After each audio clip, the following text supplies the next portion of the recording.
Штипските директори на основните и средните училишта добија министерска наредба за поднесување на барања најдоцна до 10 септември, во кој ќе бидат поединечно образложени условите во нивните училишта за изведување на настава со физичко присуство.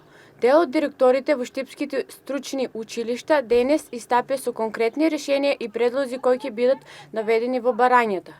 Сепак бидејќи сме стручно училиште, има некои размислувања да барем се одвива комбинирана настава со тоа што практичниот дел од наставата под посебни протоколи би се одвивало во училиштето, додека за теоретскиот дел може и онлайн. Министерството за образование и наука денес го усвои планот за започнување на новата учебна година под посебни услови и протоколи. Децата од прво до трето оделение ќе ја следат наставата со физичко присуство, но родителите и старателите ќе мораат до 10 септември да се изјаснат писмено и навремено дали ќе се согласат со физичко присуство или ќе следат онлайн настава. Интенцијата на министерката Мила Царовска и денес се однесуваше на тоа да што поголем број на ученици може да следат наставата со професор. Веќе познатите најавени протоколи на владата и денес беа конечно потврдени, а истите се однесуваат на тоа во една училница да има до 20 ученици, распоредени на растојание од 1,5 метра, со задолжителна дезинфекција на раце и нозе, заштитни маски. Часот ќе трае 30 минути, во средните училишта часот ќе трае 35 минути. 5 минути одмор ќе има по секој час, а големиот одмор ќе биде 15 минути по третиот час.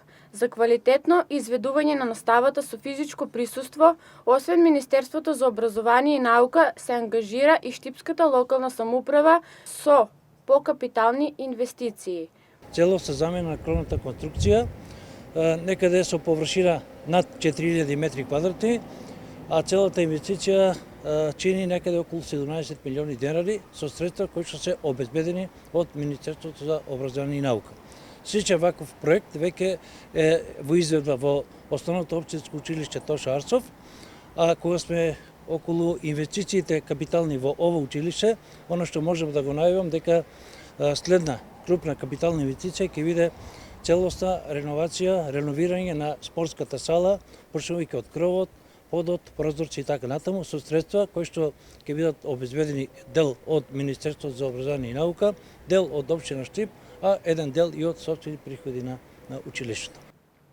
Наставниците се должни да држат настава со физичко присуство, со исклучок само оние кои ќе имаат ретки или хронични болести, кои ќе треба да упатат барање до директорот да држат настава онлайн.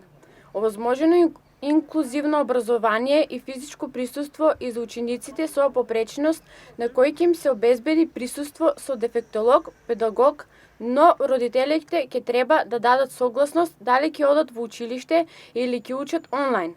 Децата со ретки и хронични болести ќе следат настава исклучиво од дома.